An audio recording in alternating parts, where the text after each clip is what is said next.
एक जीप खड़ी मेरी थाने दे बिच बदले दे मैं दो लैना नी मैं डाकू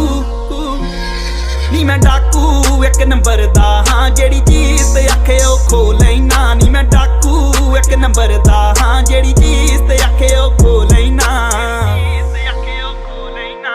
यार मेरे निकले ट्रेंचां चों गेम ना तू देखी बैठ के बेंचां तो तैनू फिक्र आ सोल्ड आउट शो दे नी मैनू जेल च बैठे बरो दे नी हुड तेरी हीरो मनदियां नी का तू क्रिमिनल कह के भंडदियां नी हुड तेरी मैनू हीरो मनदियां नी का तू क्रिमिनल कह के भंडदियां इंप्रेशन इन्नी तकड़ी